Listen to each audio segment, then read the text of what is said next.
Nunca pensé que una caminata relajante en el bosque se convertiría en la peor experiencia de mi vida. Senderismo siempre había sido mi escape, una manera de desconectar del estrés diario y sumergirme en la tranquilidad de la naturaleza. Me llamo Gabriel, y hace unos meses un hallazgo macabro en uno de mis senderos favoritos me ha metido en problemas que nunca imaginé. Era una mañana de sábado típica.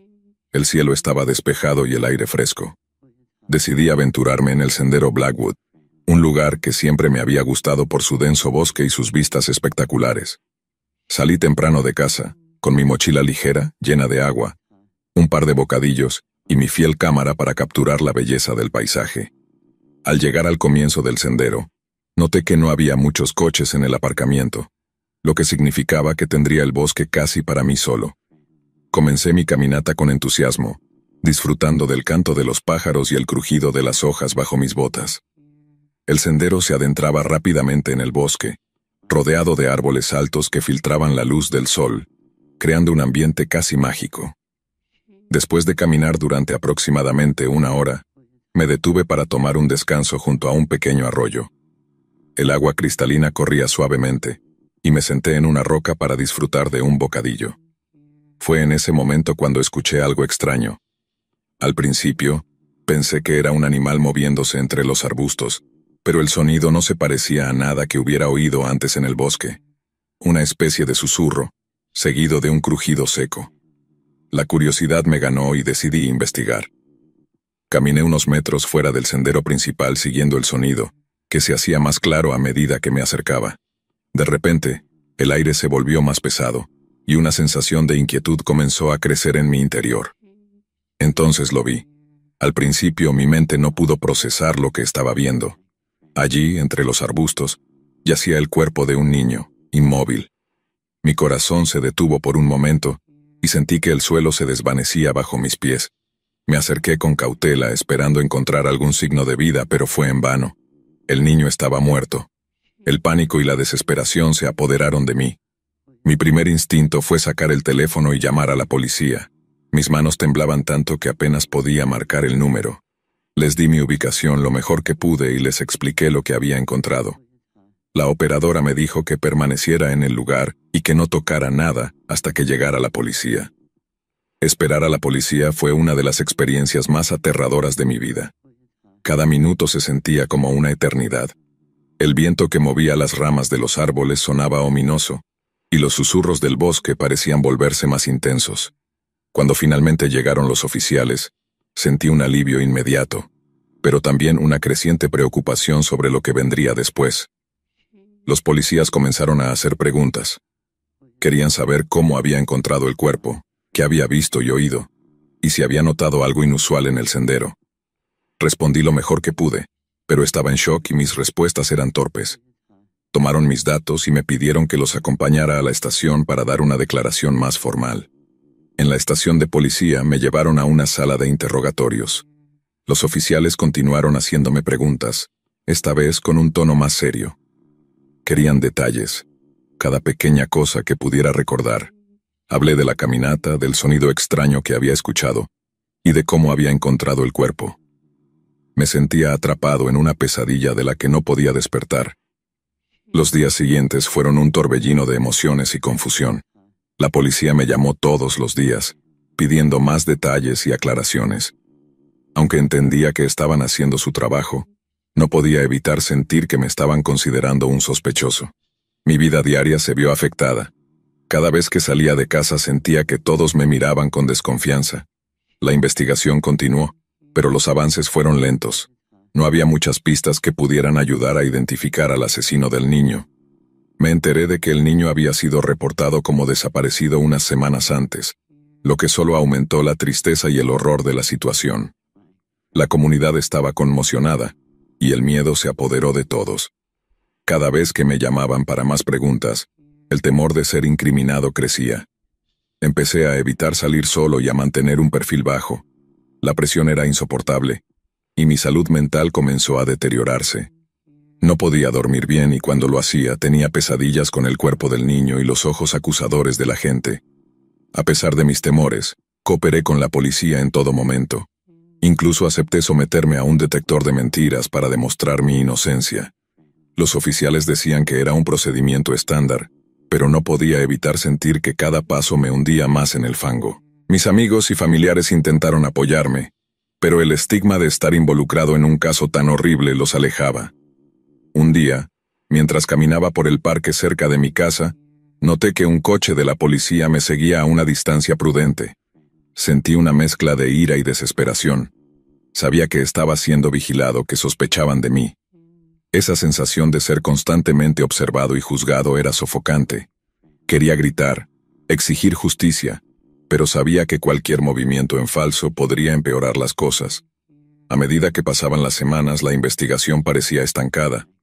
La policía no tenía nuevas pistas, y el caso del niño asesinado seguía sin resolverse.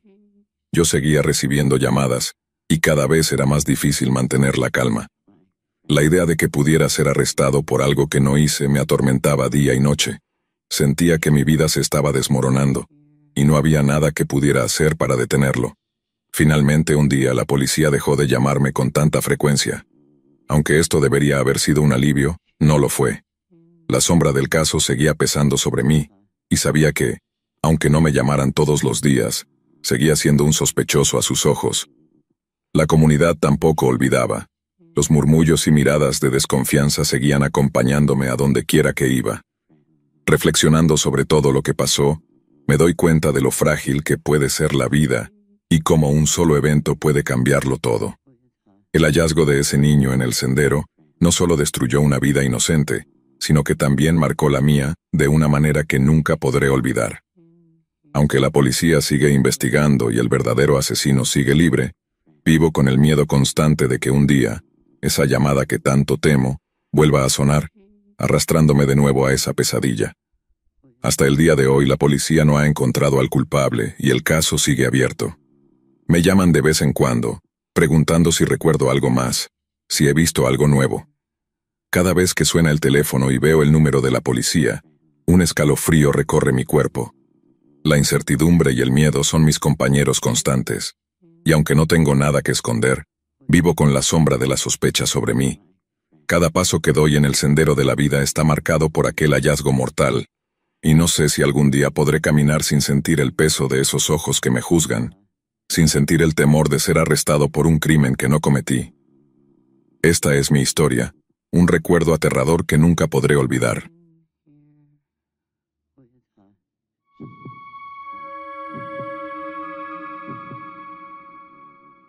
Mi abuelo creció en un pequeño pueblo llamado Grapefield, Virginia. Hoy en día, Grapefield son solo 4 calles con un arroyo que lo atraviesa, pero solía ser mucho más. Si caminas 1,5 kilómetros fuera del pueblo, pasando por un par de antiguos campos de tala, encontrarás el sendero de los Apalaches justo en tu puerta figurada. Solía pensar que crecer en un lugar así haría una infancia idílica, con sus valores de pueblo pequeño, fuerte sentido de comunidad y el gran bosque verde como patio trasero. Pero había una razón por la que mi abuelo se fue de allí en cuanto tuvo la oportunidad. Solían decir que se mudaron debido a la Gran Depresión, y tal vez había algo de verdad en eso. Pero si algunas de las historias que mi abuelo me contó después son ciertas, no solo fueron problemas económicos los que los hicieron querer mudarse, porque aunque parece un lugar tranquilo y sin eventos, Grapefield, Virginia, tiene un pasado realmente oscuro y algunas personas que viven allí aún dicen que está maldito. Antes de la Guerra Civil, se decía que Grapefield era un próspero y prometedor pueblecito donde la gran mayoría de la gente trabajaba para una de las 2 familias de plantaciones que vivían en extremos opuestos del valle. Una familia era propietaria de esclavos y empleaba a gente blanca del pueblo como conductores, supervisores, artesanos y oficinistas, mientras que la otra familia era firme abolicionista y empleaba a todos de la misma manera, excepto que sus jornaleros y técnicos eran en su mayoría gente blanca del pueblo. Este arreglo funcionaba bien para ambas partes, pero a medida que la violencia en Kansas se descontrolaba, las aguas tranquilas comenzaron a hervir.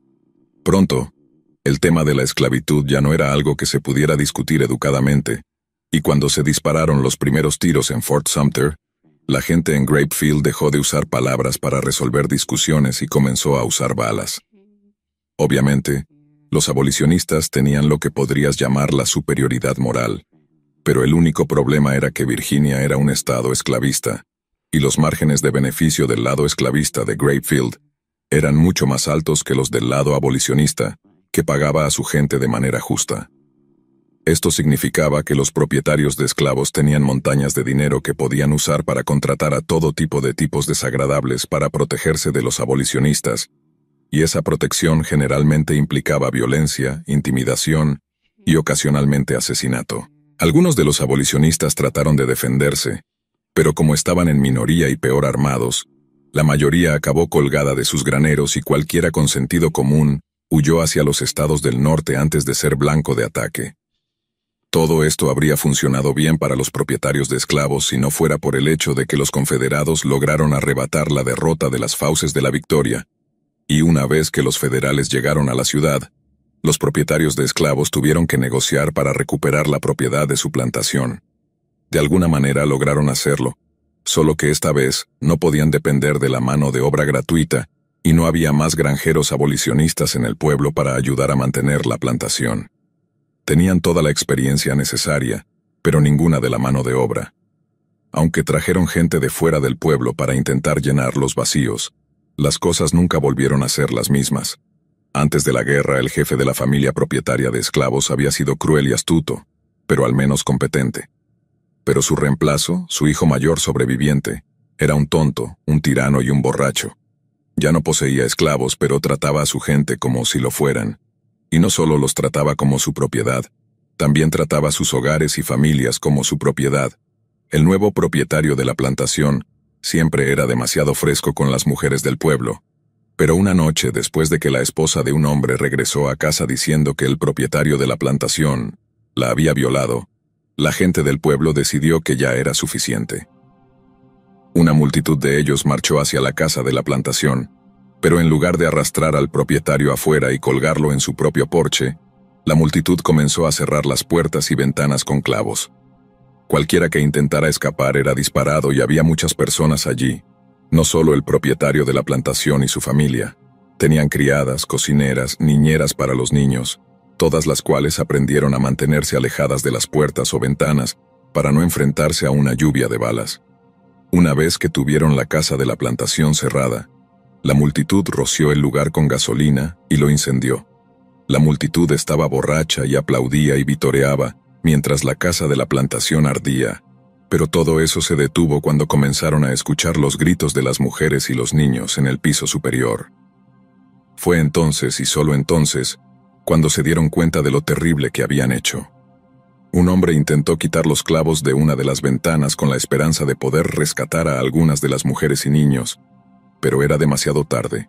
No había forma de volver atrás para ellos.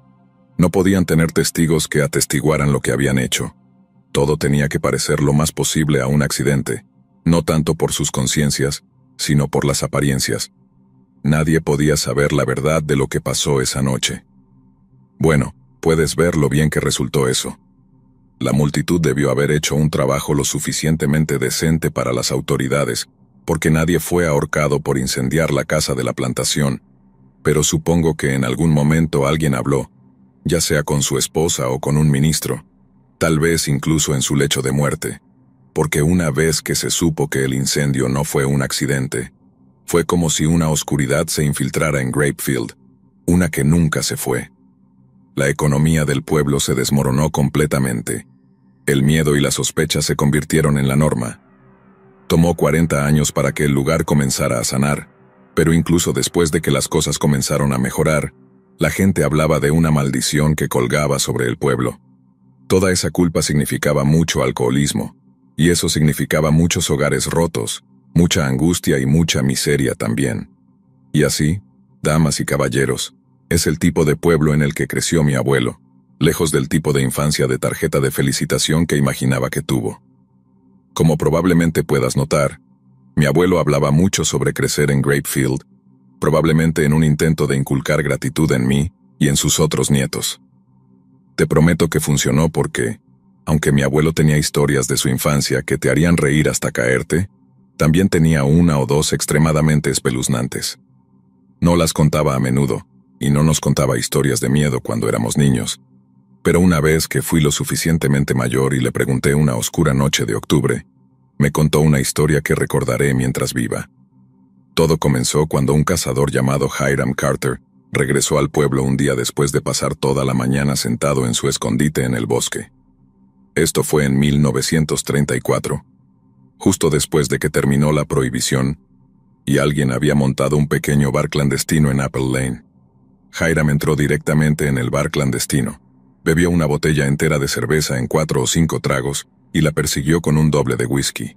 Luego, cuando tanto la botella como el vaso estaban vacíos, Hiram pidió otra ronda. Obviamente un hombre no bebe así a menos que haya sucedido algo muy bueno o algo muy, muy malo, así que, naturalmente, los otros clientes del bar estaban bastante interesados en saber cuál era la ocasión. Pero Hiram no tenía buenas noticias para compartir. De hecho, estaba más asustado de lo que había estado en toda su vida. Había estado sentado en su escondite, que para aquellos que no lo saben, es básicamente como un refugio camuflado en el que los cazadores se esconden. Y Hiram estaba allí durante horas antes de que algo apareciera. Pero seguro, empieza a ver un gran ciervo caminando entre los árboles hacia él. Todavía está a cierta distancia, así que Hiram tiene que esperar a que se acerque cada vez más para poder conseguir el tiro perfecto. Tiene al ciervo en la mira, está controlando su respiración, luego algo asusta al ciervo y se va corriendo por el bosque. Hiram baja su rifle tratando de ver lo que asustó al ciervo, y de repente, lo ve. Algo se mueve rápidamente entre los árboles frente a él. Demasiado delgado para ser un oso, demasiado grande para ser un perro. Y se mueve tan rápido que casi asustó a Hiram a la mitad de la muerte. Se queda en su escondite unos minutos, agarrando su rifle con las palmas sudorosas y luego corre hacia su camioneta y conduce de regreso al pueblo tan rápido como el motor pudo soportar. Dijo que lo que sea que fuera, lo estaba acechando todo el camino de regreso a su vehículo. Se mantuvo justo fuera de la vista, pero estaba allí, siguiéndolo, y Hiram dijo que casi lo asustó hasta la muerte. Los muchachos en el bar le dijeron que probablemente era solo un coyote o un oso con sarna que no había conseguido suficiente comida antes de hibernar, pero Hiram dijo que estaba seguro de lo que vio y que nunca había visto algo así en su vida. Era grande, rápido y, lo más importante, parecía inteligente. Después de terminar sus bebidas, Hiram salió del bar clandestino y se fue a casa, no sin antes advertir a todos los hombres allí que se mantuvieran alejados del bosque. Había algo allí y era peligroso. Cuando se corrió la voz sobre el encuentro de Hiram en el bosque, algunos lo tomaron con un grano de sal, pero otros lo tomaron mucho más en serio. Verás, Hiram tenía el hábito de contar historias exageradas después de unos whiskies. De hecho, la única razón por la que estaba cazando en primer lugar era para poder gastar la mitad de su dinero de comestibles en licor.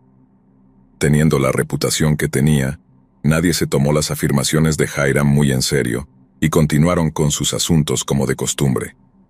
Pero solo 7 días después, la historia de Hiram era el tema de conversación del pueblo, y a diferencia de la semana anterior, se tomaron sus afirmaciones mucho más en serio. Para cuando mi abuelo era un niño, el sitio de la antigua casa de la plantación, la que había sido incendiada por la gente del pueblo, había estado abandonado y cubierto de maleza durante casi 50 años. Sin herederos para heredar la propiedad, la tierra había caído bajo la propiedad temporal del controlador del condado de Bland, cuya única tarea era encontrar un comprador para la propiedad. Pero en los más de 40 años que había estado a la venta, el condado no había podido encontrar uno. Ni siquiera los oportunistas de Nueva York y Chicago querían tener nada que ver con eso. Pasaban en sus elegantes carruajes y sombreros de copa, echaban un vistazo a la tierra y a la gente que vivía en ella y decían, gracias, pero no gracias. Como resultado, la tierra estaba cubierta de hierba alta, flores silvestres y cipreses que rodeaban los cimientos de ladrillo de la antigua casa de la plantación. A los niños locales se les advertía que se mantuvieran alejados del lugar, pero supongo que los niños de entonces no eran diferentes a los de hoy, porque ignoraban completamente las advertencias de sus padres. Supongo que por lo misterioso y espeluznante que era. Pero los niños de la edad de mi abuelo, es decir, unos 10 u 11 años, solían colarse en la antigua plantación para explorar los terrenos. Mi abuelo dijo que él fue allí 1 o 2 veces, pero que siempre tenía una mala sensación cuando estaba cerca de ese lugar. Había oído las historias que todos habían escuchado sobre la plantación estando embrujada, sobre la maldición del pueblo. No fue suficiente para mantener a los niños alejados, y para una niña pequeña, Ignorar esas advertencias casi le costó la vida. Un día, una niña pequeña vino corriendo de regreso al pueblo con su hermana aún más joven de la mano, y ambas estaban fuera de sí de miedo. Habían sacado a su cachorro de Beagle a hacer ejercicio, y decidieron llevarlo a los terrenos de la antigua plantación para que corriera un poco. Estuvieron allí no más de unos minutos antes de que su perro de repente metiera la cola entre las patas y comenzara a gruñir. La niña mayor tiró de la correa del perro y este estuvo más que feliz de alejarse de ese lugar espeluznante. Pero cuando estaban caminando, la mayor de las dos niñas vio algo moverse entre los árboles que rodeaban la antigua plantación, algo que le dio un miedo terrible, algo que luego describió como un monstruo. Más tarde, cuando estaba a salvo y un poco más tranquila, la niña mayor fue preguntada por más detalles sobre lo que había visto. Dijo que el monstruo se estaba moviendo entre los árboles a 4 patas al principio, pero cuando la vio, se levantó sobre sus patas traseras para observarla desde el otro lado del claro. Luego, cuando ella y su hermana comenzaron a correr de regreso hacia Grapefield, la cosa en la línea de árboles volvió a bajar sobre sus 4 patas y comenzó a correr en su dirección como si intentara interceptarlas. Las dos niñas corrieron tan rápido como sus piernas podían llevarlas con su perro volviendo atrás de vez en cuando para ladrar furiosamente con la esperanza de proteger a sus dueñas. Afortunadamente, las niñas lograron llegar al pueblo antes de que lo que fuera las alcanzara, pero cuando llegaron, estaban sollozando terriblemente. La mayor de las dos niñas dijo que la criatura era enorme, con pelo enmarañado por todo el cuerpo, pero nada en absoluto alrededor del hocico, que parecía horriblemente deformado y malformado. Esta vez la gente se tomó las afirmaciones mucho más en serio, pero aún pensaban que debía ser algún tipo de oso con sarna que había atacado a las niñas después de su periodo de hibernación. Si un oso no puede encontrar suficiente comida a tiempo, puede ponerse realmente hambriento, y debes creer que un oso hambriento es un oso muy peligroso.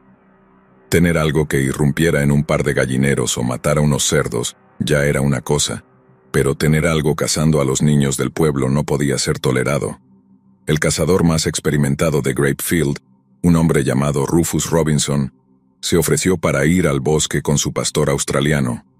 Dijo que volvería con la cabeza de la bestia o no volvería en absoluto. Bueno, unos días después, el pastor australiano de Rufus regresó cojeando al pueblo todo solo. Caminó directamente hacia la cabaña de Rufus, pero en lugar de sentarse en su porche, el perro se fue y se acostó en el de su vecino, casi como si supiera que Rufus no iba a volver. La gente dijo que el perro de Rufus podría haber corrido adelante, perdido, y luego simplemente regresado a casa para esperar a su amo. Volverá en unos días, decían. No hay ningún oso con sarna que pueda vencer al viejo Rufus. Pero Rufus nunca volvió con ninguna cabeza de oso con sarna. De hecho, Rufus Robinson nunca volvió en absoluto, y no había forma de enviar un equipo de búsqueda a buscarlo, a menos que su primera y principal tarea fuera cazar al oso que se lo llevó. Así que los habitantes del pueblo formaron un equipo de caza, 6 de sus mejores hombres que salieron al bosque con escopetas y rifles para traer de vuelta el cuerpo de Rufus y acabar de una vez por todas con la amenaza del oso con sarna. Bueno, según un miembro del equipo de caza, estuvieron allí menos de 24 horas antes de encontrar lo que había estado acechando a los niños del pueblo, y no era ningún oso. Una noche montaron una trampa muy simple. Solo pusieron algo de carne fresca como cebo a la intemperie, y todo lo que tuvieron que hacer fue esperar. Esperaron y esperaron, pero no apareció nada. Entonces, justo cuando alguien se levantó para recoger la carne y moverla a otro lugar, ¡bingo! La cosa salió corriendo de los árboles y atacó al hombre que se acercó a la carne. Casi le arrancó un pedazo de su brazo antes de que lograra clavarle un cuchillo en la cosa, y una vez libre de su agarre, sus compañeros de caza vaciaron casi todas las balas que tenían en ella y no dejaron de disparar hasta que la bestia dejó de moverse. Cuando estuvieron bastante seguros de que la cosa estaba muerta, los cazadores se acercaron, iluminándola con sus linternas para verla mejor. Solo entonces se dieron cuenta de lo que estaban viendo. No era ningún tipo de oso, era un hombre. Su cabello y barba eran largos y enmarañados. Su cuerpo desnudo estaba tan sucio en partes que la tierra y el barro parecían una segunda piel.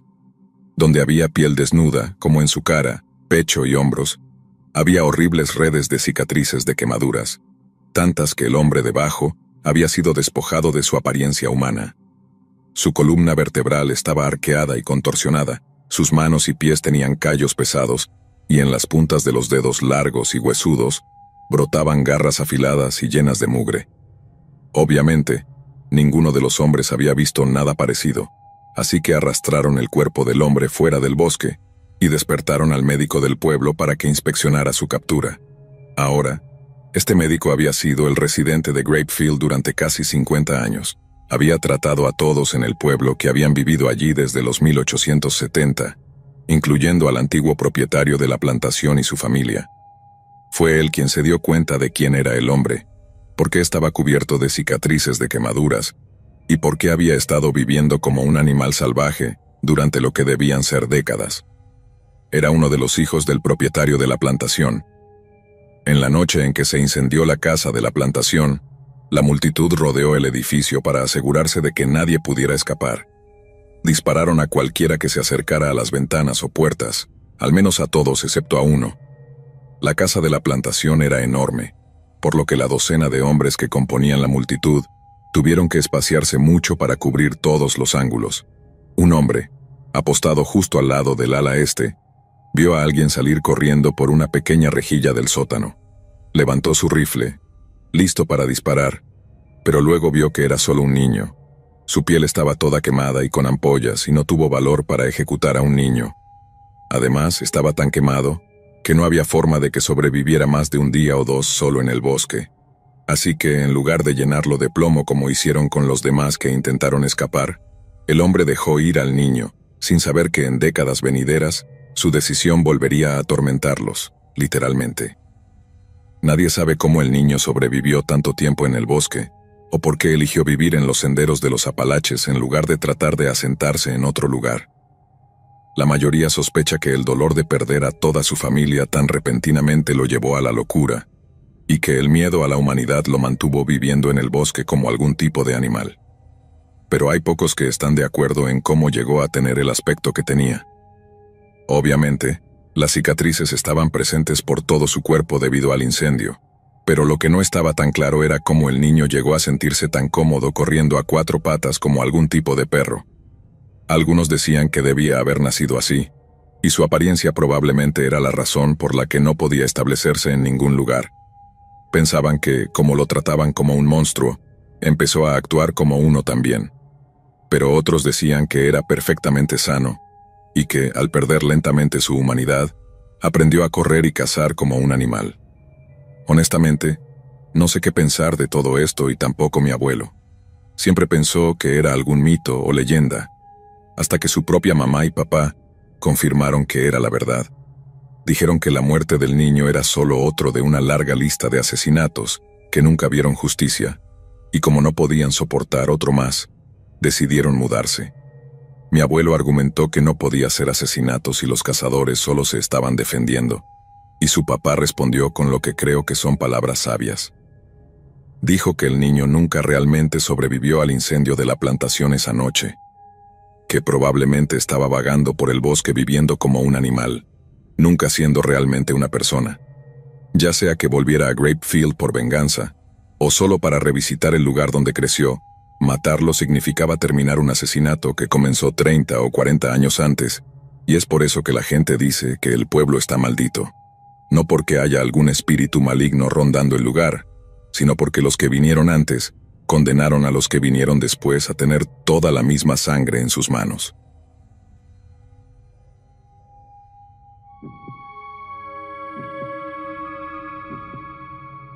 Quiero contarte una pequeña historia sobre una hermosa chica de los Apalaches llamada Willa Mae Martin, o como la llamamos por aquí, la chica que se casó con un cadáver. Willa Mae vivía con su esposo en un lugar llamado Clinch Valley, en el este de Tennessee. Eran una pareja joven, casada a los 17 años en una boda precipitada, una vez que Willa se dio cuenta de que estaba embarazada. Se mudaron a una pequeña casa rural juntos, y al menos por un tiempo fueron felices. Pero trágicamente, alrededor de la mitad del embarazo, Willa Mae perdió al bebé y, por injusto que fuera, Alden, su esposo, nunca la perdonó por eso. Él culpó a Willa por el aborto espontáneo, diciendo que no se cuidó adecuadamente y acusándola de no amarlo más. No pudo lidiar con el dolor, así que bebía, y cuando bebía, golpeaba a Willa May terriblemente. Y después de un tiempo, lo único que le gustaba a Willa May de su esposo era el hecho de que trabajaba como perforador de petróleo en Texas. Eso significaba que trabajaba 2 semanas seguidas, y luego descansaba 2 semanas, lo que para Willa May significaba 2 semanas de cielo seguidas de 2 semanas de infierno. Siempre que Alden estaba fuera, le pedía a su hermano Silas Martin que revisara a su esposa de vez en cuando para vigilarla.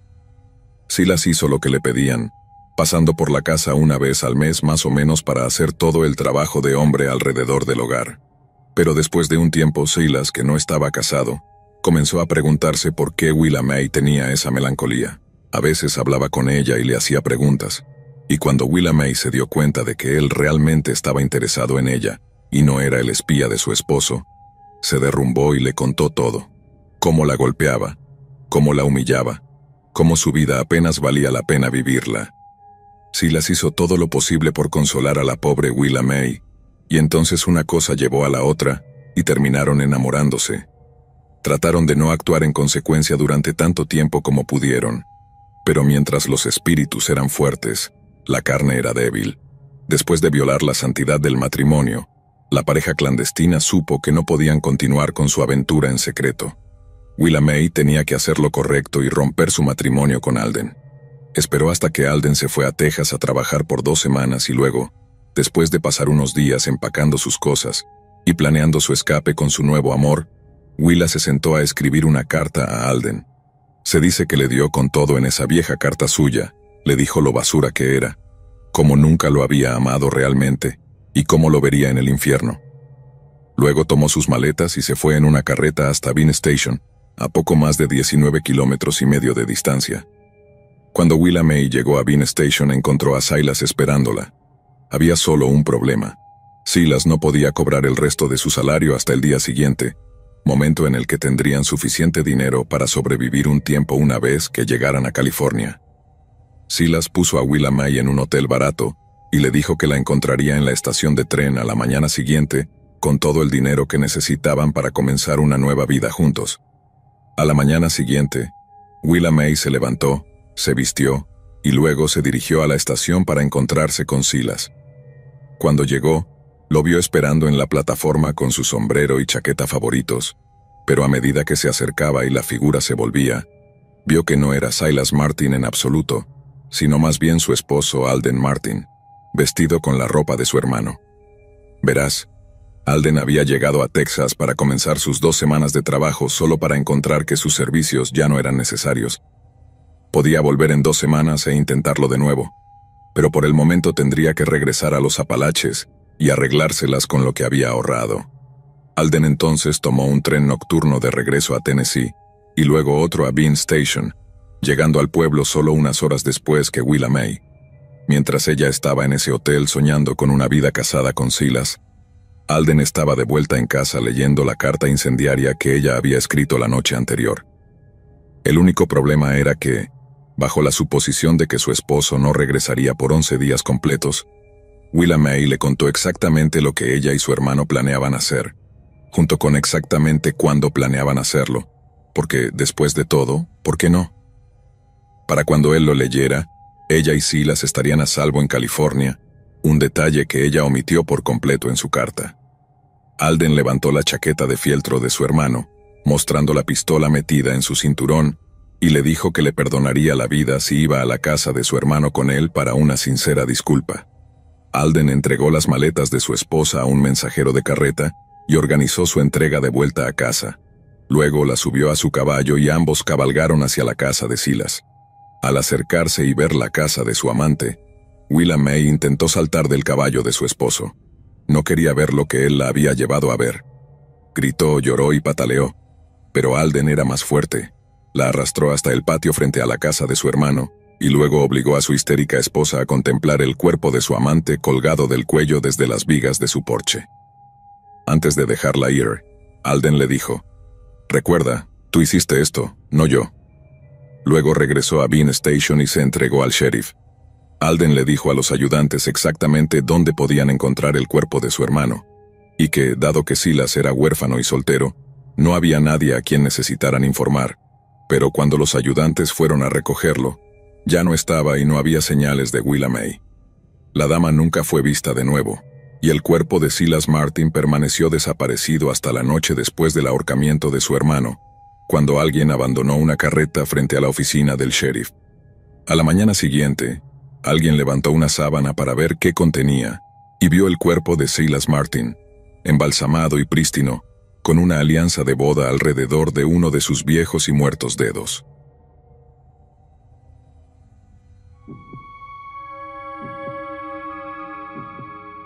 Los alrededores de las legendarias montañas Apalaches albergan algunos mitos y leyendas fascinantes pero a menudo olvidados. Muchos ya están familiarizados con figuras como el hombre polilla, el presagio de la perdición con ojos rojos que acecha en los lugares de desastres inminentes, o el monstruo de Flatwoods, que muchos creen es un ejemplo de visita extraterrestre. Sin embargo, pocos conocen otra leyenda de los Apalaches, que después de algunas investigaciones, podría estar basada en una verdad muy inquietante. En ciertas partes del sur y este de los Apalaches, algunas personas aún hablan de una raza nocturna y espeluznante de humanoides parecidos a duendes conocidos como los Moon-Eyed People, gente de ojos de luna. Se dice que los Moon-Eyed People miden alrededor de 1 metro y 20 o 30 centímetros de altura, con cuerpos pálidos y espectrales y ojos grandes y ligeramente protuberantes. Son mayormente inofensivos y solo salen de noche debido a su temor general hacia la humanidad. Pero si caminas por los senderos donde la luna brilla grande y brillante, podrías ver a una persona de ojos de luna bañada en luz plateada.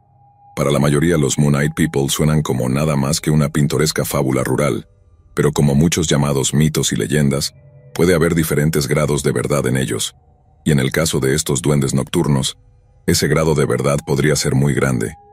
Antes de la expulsión de 1838, el norte de Georgia y otras partes de los Apalaches aún formaban parte de la nación Cherokee.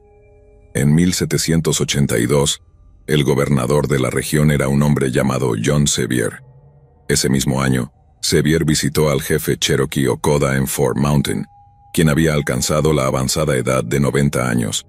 Dado su estatus como gobernador regional, Sevier y Okoda dedicaron gran parte de su conversación a la política local. Sevier buscaba la sabiduría del viejo jefe, pero también su experiencia, y pronto la conversación se centró en la historia. Sevier y Okoda comenzaron a discutir los orígenes de los Cherokee, con el viejo jefe describiendo cómo su gente había migrado a los Apalaches desde la región de los Grandes Lagos del Norte. Okoda afirmó que sus antepasados llegaron y encontraron que otra gente ya había asentado la zona. Una gente tan sofisticada que habían convertido la montaña en una verdadera fortaleza, de ahí el nombre. Los Cherokee lucharon arduamente para conquistar a la tribu indígena, pero eventualmente prevalecieron y expulsaron a sus enemigos de la región antes de asentarse ellos mismos. Sevier entonces le preguntó al viejo jefe si sabía algo sobre la tribu vencida. Lo que le contó lo dejó profundamente impactado. Los antepasados del jefe Okoda le habían contado que aquellos que habían ocupado Fort Mountain antes que los Cherokee eran, y cito, hombres blancos de más allá del gran mar. El jefe continuó describiendo cómo esta gente de ojos de luna ganó su nombre. No solo tenían ojos grandes como discos, mucho más grandes que los de cualquier humano, sino que evolucionaron para ser cazadores nocturnos sumamente efectivos, con una visión nocturna natural tan fuerte que asustaba a los Cherokee, quienes no se atrevían a aventurarse fuera de sus campamentos después del anochecer.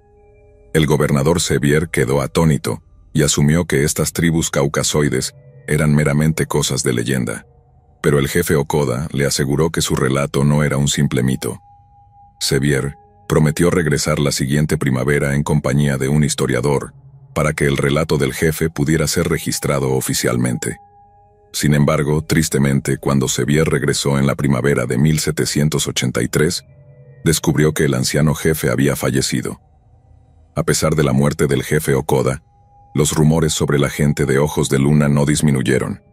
De hecho, casi todas las bandas Cherokee de los Apalaches estaban familiarizadas con las leyendas, tanto que atrajeron la atención de un hombre llamado Benjamin Smith Barton. Nacido en 1766 en la colonia británica de Pensilvania, el Dr. Barton fue uno de los médicos más prominentes de los primeros Estados Unidos.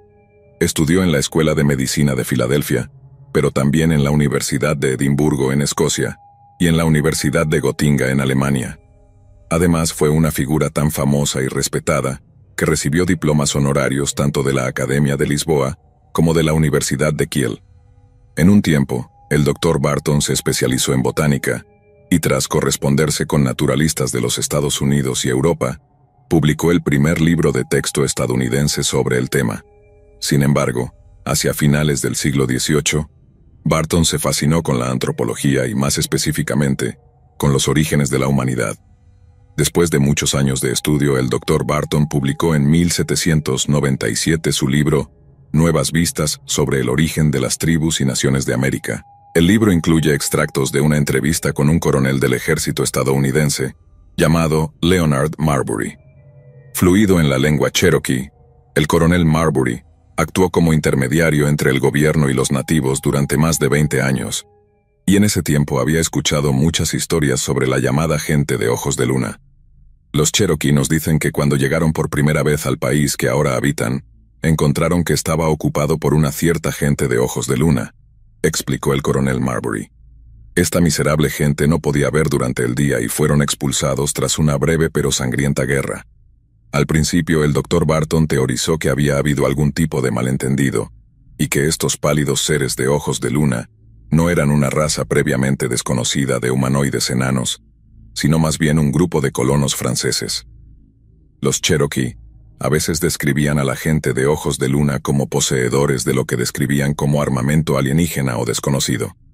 Sin embargo, cuando el Dr. Barton entrevistó a un visitante frecuente de los Cherokee, este afirmó que estas armas alienígenas no eran más que azadas, hachas, armas y otros utensilios metálicos que habían sido llevados al Nuevo Mundo por los franceses. Muchos otros han apoyado esta afirmación, diciendo que la gente de ojos de luna no eran más que colonos europeos rebeldes que se especializaban en cazar de noche en lugar de hacerlo de día. Sin embargo, cuando el historiador de Carolina del Sur, B.R. Carroll, entrevistó al comerciante y explorador James Adair, él refutó todas y cada una de las afirmaciones de que la gente de ojos de luna era europea. Nacido en el condado irlandés de Antrim en 1709, Adair navegó hacia el Nuevo Mundo con una misión comercial británica a la edad de 26 años. Pasó los siguientes 40 años viviendo entre los nativos, principalmente entre los Chickasaw y los Choctaw orientales, estando casi completamente aislado del mundo exterior. En 1775, cuando Adair tenía más de 60 años, fue alentado a escribir un relato de sus experiencias con las tribus nativas, titulando el libro Historia de los Indios Americanos. El libro cimentó el estatus de Adair como uno de los expertos en indios más conocedores de su generación, por lo cual fue buscado por el autor B.R. Carroll. Y cuando le preguntaron si estaba familiarizado con la llamada gente de ojos de luna, respondió afirmativamente. Adair afirmó que casi todas las tribus de los Apalaches tenían historias sobre esta raza primigenia de humanoides albinos, pero no fue la frecuencia con la que encontró estas historias lo que convenció a Adair de su veracidad. Fue la consistencia con la que fueron descritos. Cada tribu hablaba de la gente de ojos de luna como seres enanos, nocturnos e increíblemente pálidos, y además, la mayoría de las tribus coincidían en que la causa de su deformación era que vivían bajo tierra. Científicamente hablando, la forma de los ojos grandes de la gente de ojos de luna es completamente consistente con una rama de la humanidad que ha tomado a vivir bajo tierra, especialmente si lo han hecho durante miles y miles de años. Y aunque todo esto pueda sonar como material de ciencia ficción, está firmemente arraigado en la verdad. En 2003, un equipo compuesto por arqueólogos locales y australianos comenzó a excavar en una cueva indonesia conocida como Liang Bua, con la esperanza de descubrir restos humanos premodernos. 2 años después, el equipo estaba realizando una excavación rutinaria cuando descubrieron evidencia de un cráneo humano. Cuando una sección de este cráneo fue enviada para su análisis, un científico indonesio creyó que debido a sus dimensiones relativamente pequeñas, el cráneo debía pertenecer a un niño. Sin embargo, después de que se descubrió y analizó más del cráneo de la persona, se descubrió que sus dientes eran de un adulto. Los restos que encontraron no eran de un Homo sapiens, sino que pertenecían a un pariente previamente desconocido, el Homo floresiensis, llamado así por la isla de flores en la que fueron encontrados. Se determinó que el Homo floresiensis era una especie extinta de pequeño humano arcaico que habitó la isla hasta la llegada del humano moderno hace unos 50.000 años. Los restos encontrados en la cueva Liang Bua pertenecían a una mujer adulta que se cree medía alrededor de 1,10 m de altura, lo que le valió el apodo de la pequeña dama de flores. Si los Cherokee realmente migraron a los Apalaches hace unos 12.000 años, que es cuando se cree que los últimos de los hobbits de flores murieron, es aterradoramente factible que se hayan encontrado con una raza prehistórica de habitantes de cuevas subhumanos contra quienes libraron una terrible, y en última instancia, genocida guerra. Pero entonces, ¿cómo podrían estar tan seguros los Cherokee de que todos y cada uno de los Moon-Eyed People estaban extintos? Tal vez simplemente se refugiaron en los rincones más profundos de sus asentamientos subterráneos y se volvieron aún más cautelosos tras la llegada de los colonos europeos. Tal vez las historias de seres enanos y etéreos vagando por el sendero de los Apalaches no sean solo historias, sino más bien un aspecto de la antigua antropología que aún no hemos explicado completamente. Después de todo, si la pequeña dama de flores y sus parientes fueron descubiertos solo en 2003, ¿qué más le queda por descubrir a la humanidad sobre nuestros antiguos y misteriosos orígenes pasados?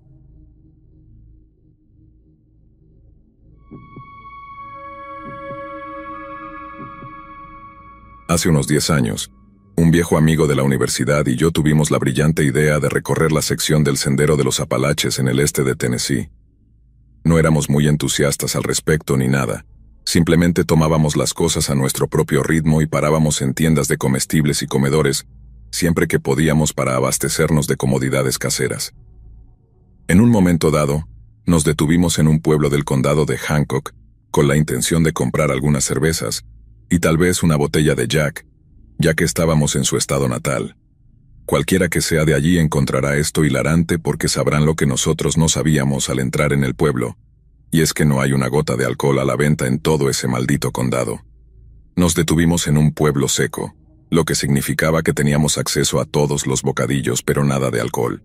Mientras estábamos en la tienda, la amable señora detrás del mostrador nos dijo que tendríamos que caminar hasta el siguiente condado si queríamos comprar alcohol, pero también dijo que si le pedíamos a alguien muy amablemente, tal vez podrían comprarnos algo si ya estaban fuera del pueblo.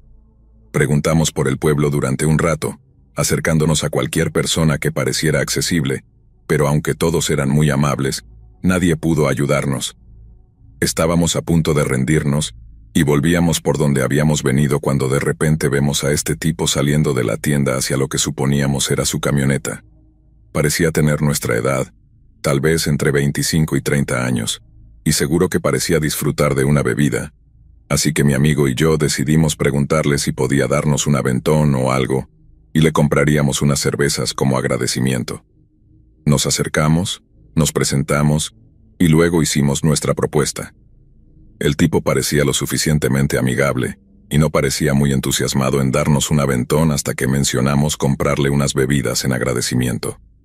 Después de eso, nos invitó a su camioneta y nos dirigimos al siguiente condado, donde se encontraba la licorería más cercana. Estábamos teniendo una conversación trivial con este tipo, hablando sobre cómo iba la caminata y cosas así, cuando empezamos a hablar sobre cuánto tiempo sería el viaje. Dijo que sería alrededor de 1 hora ida y vuelta si queríamos seguir caminando desde donde lo dejamos, en cuyo caso habríamos perdido toda la luz del día, y encontrar un lugar para acampar sería un verdadero dolor de cabeza. Mencionamos esto y pareció tener una especie de inspiración. Conocía otro lugar donde podríamos comprar alcohol, pero dado que era un condado seco, no era estrictamente legal. Nos preguntó si éramos policías y nos reímos cuando dijimos que no. Y luego preguntó si estábamos bien comprando Shine en lugar de solo cerveza. Ahora, en este punto, debería explicar por qué esto nos emocionó tanto.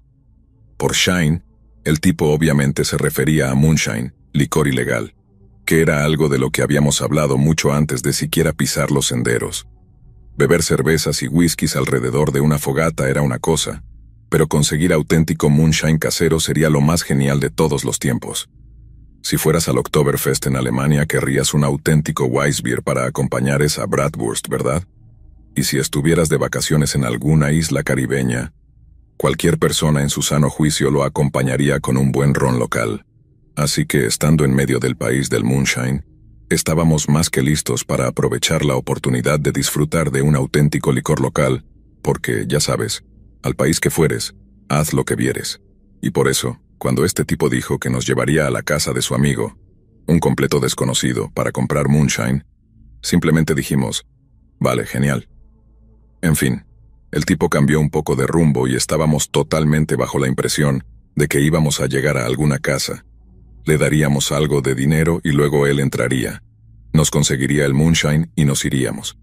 Pero cuando llegamos al lugar donde nos llevaba, no parecía la casa de nadie en absoluto. De hecho, reconocimos lo que era el lugar casi al instante. El edificio en sí casi parecía un centro comunitario o algo así. Definitivamente no una casa. Y mucho más grande que la mayoría que habíamos visto en esas partes también. Pero lo que realmente nos dio una pista de lo que estábamos viendo fue la gran fila de motocicletas afuera. Mi hermano menor era un gran fanático de Sons of Anarchy en ese momento. Tenía todos los box sets y casi siempre lo estaba viendo en la gran TV del sótano de nuestra casa. Así que, de inmediato supe lo que estaba viendo. Estábamos en el clubhouse de un club de motociclistas. Fue bastante increíble ver este clubhouse real justo frente a nosotros, pero era como estar en el zoológico o algo así. Todavía estábamos bajo la impresión de que nuestro nuevo amigo simplemente entraría, compraría el moonshine para nosotros mientras nosotros esperábamos en la camioneta. Pero cuando salió de la camioneta y nos dijo que lo siguiéramos adentro, ambos pensamos, ¿estás seguro de eso? No queremos incomodar a nadie en su clubhouse. Pero nuestro nuevo amigo dijo que no, que estaría bien, y que no les importaría en absoluto mientras fuéramos respetuosos, etc. Así que entramos, y aunque no había ninguna marca en el exterior del edificio, el interior era totalmente diferente. Tenían el nombre de su club por todas partes, y aunque no voy a revelar cuál era por razones que se volverán obvias, seguro que les gustaba su marca. Tenían todo tipo de memorabilia en las paredes, fotos y antigüedades y cosas así. Y quiero decir, sería una experiencia bastante genial entrar a un bar así si no fuera por el momento en que todo se detuvo cuando entramos. En el segundo en que entramos, todos estos grandes tipos motociclistas dejaron de hacer lo que estaban haciendo y se volvieron a mirarnos. Nuestro nuevo amigo preguntó si el presidente estaba por allí, lo que supongo significa el presidente del club, y cuando le dijeron que estaba en su oficina, nuestro nuevo amigo nos dijo que nos sentáramos en el bar. Hicimos lo que nos dijeron, pero nadie vino a servirnos bebidas ni nada. Solo estaban estos tipos y algunas chicas parados mirándonos como si pensaran, ¿qué diablos están pensando al entrar en un lugar como este? Nuestro nuevo amigo se dirigió por un pasillo y, después de tocar lo que debió ser la puerta de la oficina del presidente, entró y desapareció.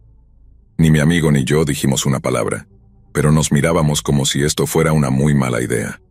Todos allí nos estaban mirando con desprecio, y hasta le dije a uno de los tipos algo como, el tipo dijo que estaría bien. Y no me respondió nada. Solo agarró un taco de billar como si estuviera imaginando que era mi cuello y siguió mirándome. Estaba a punto de decir algo como, esperaremos afuera, disculpa por la intromisión, cuando de repente escuchamos gritos que venían del pasillo, tan fuertes que podíamos oírlos sobre la música heavy metal que sonaba en su sistema de sonido.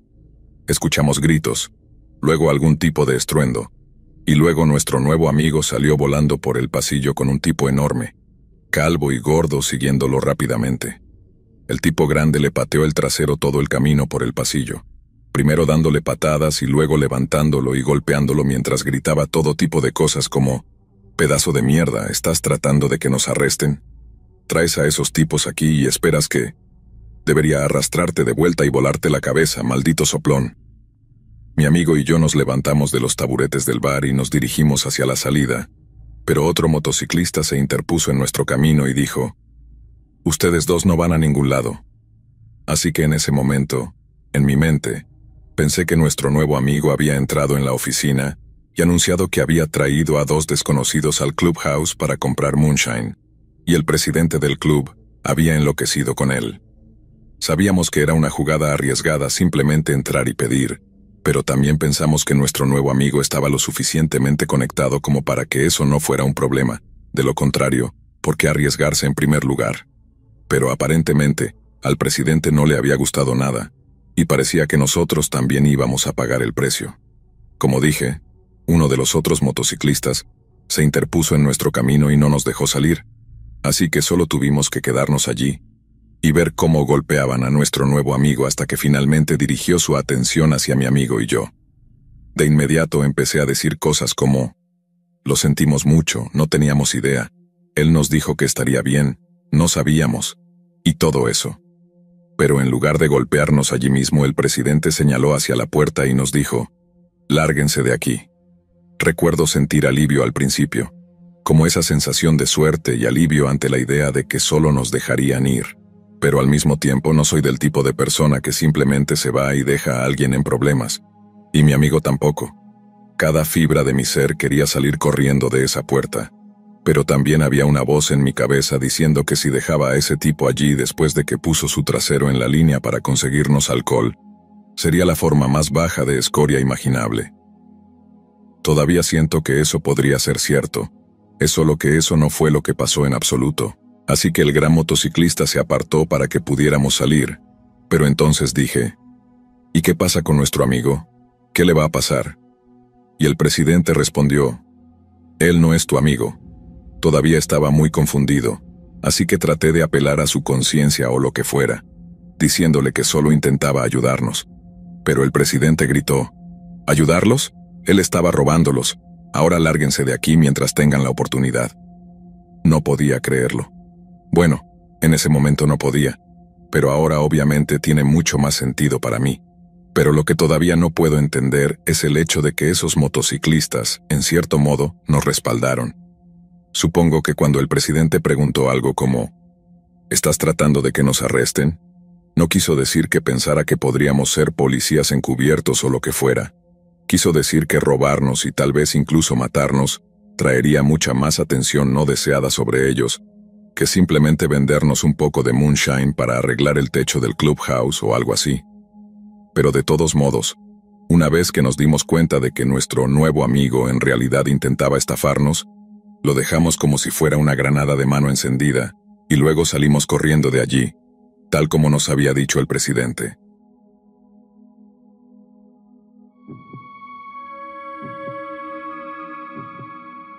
Hace unos años estaba haciendo senderismo en el Sendero de los Apalaches con algunos amigos, y terminamos deteniéndonos en un campamento que tenía estaciones de confort y todas esas comodidades. Una noche me desperté alrededor de las 2 de la mañana y necesitaba usar el baño. El sitio estaba en una esquina, así que había un sendero muy corto en la parte trasera del sitio que atravesaba el bosque antes de llegar a las luces donde estaba el baño. Supongo que podría haber ido por el frente, pero pensé que solo cortaría camino por allí como suelo hacer para ahorrar tiempo porque estaba cansado y necesitaba orinar urgentemente. Así que mientras pasaba por el medio del sendero, escuché un sonido muy débil proveniente de mi derecha, algo que sonaba casi como una risa. No me asusté ni nada.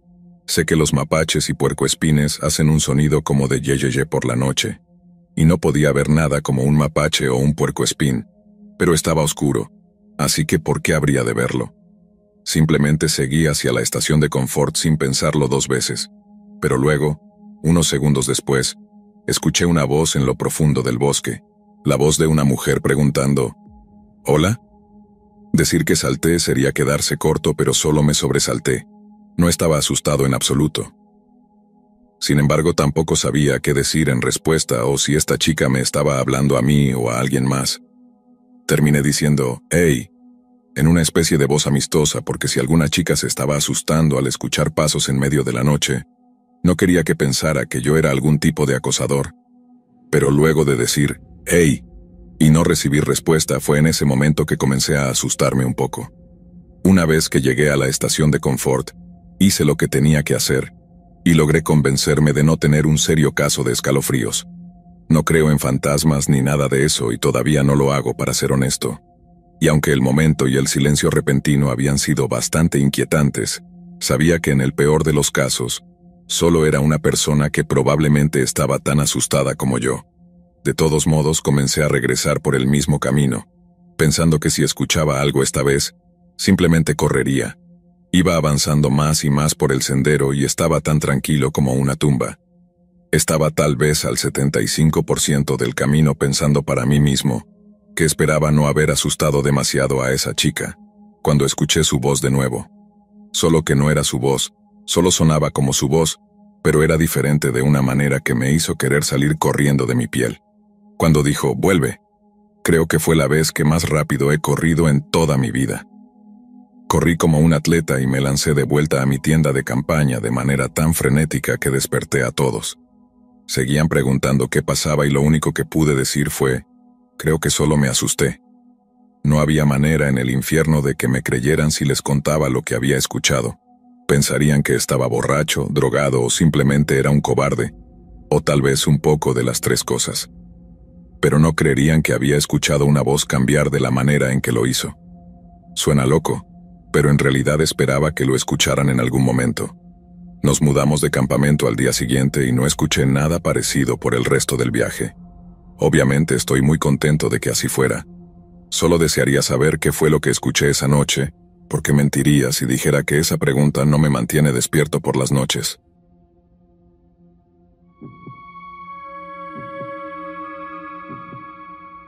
Siempre he amado hacer senderismo.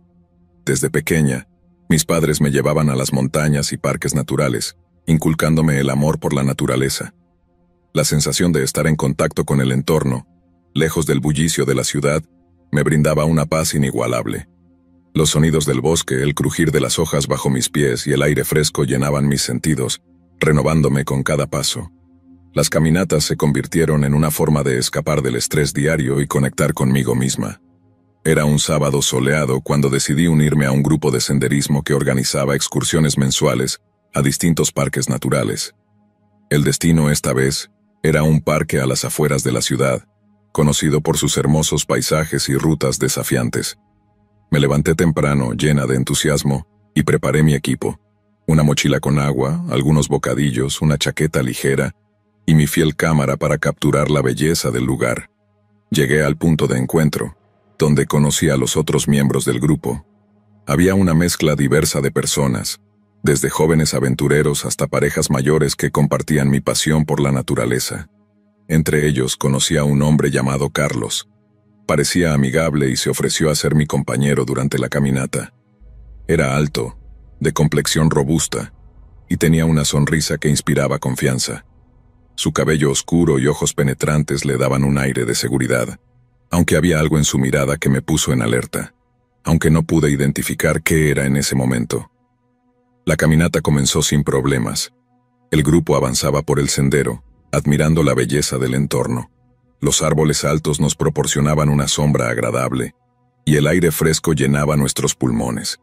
El sendero serpenteaba a través de bosques densos y praderas abiertas, ofreciendo vistas impresionantes a cada vuelta. Carlos y yo conversamos sobre nuestros trabajos, nuestras familias y nuestras experiencias previas en senderismo. Parecía un hombre normal, con una vida bastante común. Me contó que trabajaba en una oficina, pero que aprovechaba cada fin de semana para escapar a la naturaleza. Conforme avanzábamos, el grupo comenzó a dispersarse. Algunos caminaban más rápido, mientras que otros se quedaban rezagados, disfrutando del paisaje y tomando fotografías. Fue entonces cuando Carlos sugirió que tomáramos un atajo para explorar una parte menos transitada del parque. Algo en su tono de voz me hizo dudar, pero no quise parecer desconfiada, así que accedí. Después de todo, una parte de mí estaba emocionada por la idea de explorar un sendero menos conocido y tal vez descubrir algún rincón oculto del parque. Nos adentramos en un sendero más estrecho y menos transitado. Los árboles eran más densos y la luz del sol apenas penetraba a través del follaje. El silencio se volvió más pesado y la atmósfera más opresiva. La humedad del bosque hacía que el aire se sintiera espeso, y el crujido de las ramas bajo nuestros pies resonaba de manera inquietante. Fue en ese momento cuando noté un cambio en Carlos. Su conversación se volvió más oscura, hablando de temas inquietantes y haciendo comentarios que me pusieron nerviosa. Empezó a hablar sobre cómo a veces la naturaleza podía ser cruel y cómo los humanos no éramos diferentes. ¿Alguna vez has pensado en lo fácil que sería desaparecer aquí?, me preguntó, su voz sonando más seria de lo que debería. Sentí un escalofrío recorrer mi espalda y empecé a buscar una excusa para regresar al grupo principal. Traté de mantener la calma y respondí con un comentario evasivo, esperando que cambiara de tema, pero su mirada se volvió más intensa, casi hipnotizante. Intenté desviar la conversación, pero Carlos continuaba, sus palabras cada vez más perturbadoras. Habló de animales cazándose unos a otros y luego, de manera escalofriante, de cómo los humanos podrían hacer lo mismo. Su mirada había cambiado. La calidez inicial había desaparecido, reemplazada por algo oscuro y amenazante. Mis manos comenzaron a sudar, y la sensación de peligro inminente se hizo más palpable con cada paso que dábamos. Mi instinto me gritaba que debía alejarme, pero estábamos muy lejos del grupo y no estaba segura de cómo regresar. Fue entonces cuando Carlos se detuvo y me miró fijamente. ¿Sabes, Alejandra? A veces pienso en lo fácil que sería hacer desaparecer a alguien aquí. Nadie los encontraría nunca. Su tono era frío y calculador. Mi corazón comenzó a latir con fuerza mientras intentaba mantener la calma. Carlos, creo que deberíamos regresar al grupo, dije, tratando de sonar tranquila. Él sonrió, pero no era una sonrisa amistosa. Oh, Alejandra, no te preocupes. Solo estamos explorando, respondió. Pero su voz tenía un matiz siniestro. Decidí que debía actuar. Sin pensarlo 2 veces, giré sobre mis talones y comencé a caminar rápidamente de regreso por el sendero. Podía escuchar los pasos de Carlos detrás de mí, pero no me atreví a mirar atrás. Mi única esperanza era encontrar el camino de regreso al grupo principal, antes de que él hiciera algo. La caminata de regreso fue un calvario. Cada ruido en el bosque me hacía saltar, esperando ver a Carlos aparecer en cualquier momento. Mi respiración se aceleró y mis pasos se volvieron torpes, tropezando con raíces y piedras. Finalmente, después de lo que parecieron horas, llegué al sendero principal. Mi alivio fue inmenso cuando vi a otros miembros del grupo a lo lejos. Me apresuré hacia ellos, tratando de mantener la compostura. Carlos apareció poco después, actuando como si nada hubiera pasado. Sin embargo, su mirada me dejó claro que no había terminado. Decidí no mencionar nada en ese momento, pero sabía que debía informar a alguien. Cuando regresamos al punto de encuentro, me acerqué al líder del grupo y le conté lo sucedido. Al principio, dudó, pero mi insistencia y el detalle con el que describí la situación lo convencieron de que algo estaba muy mal. Esa noche no pude dormir. Las palabras de Carlos resonaban en mi cabeza, y el miedo no me dejaba tranquila. Decidí llamar a la policía y reportar lo sucedido. Al día siguiente, regresamos al parque con los oficiales. Buscamos en la zona donde había estado con Carlos, pero no encontramos rastro de él. Era como si se hubiera desvanecido. A pesar de los esfuerzos de la policía, Carlos no fue encontrado. Durante semanas, viví con el temor de que apareciera en cualquier momento. Cada ruido en la noche me hacía saltar, y no podía sacudirme la sensación de ser observada. Finalmente, la vida volvió a la normalidad, pero el miedo nunca desapareció por completo. Reflexionar sobre esa experiencia todavía me pone la piel de gallina. Amo el senderismo, pero desde ese día, siempre voy con un grupo grande y me aseguro de no quedarme sola. La naturaleza sigue siendo mi refugio, pero ahora soy mucho más cautelosa. Nunca olvidaré la mirada en los ojos de Carlos y las palabras que pronunció en aquel sendero oscuro. La policía nunca encontró a Carlos, y el caso quedó sin resolver. Todavía vivo con el miedo de que en algún lugar él recuerde mi rostro. No puedo evitar mirar sobre mi hombro cada vez que salgo a caminar, esperando no volver a encontrarme con ese psicópata. Mi amor por el senderismo sigue intacto, pero la sombra de ese día siempre me acompaña.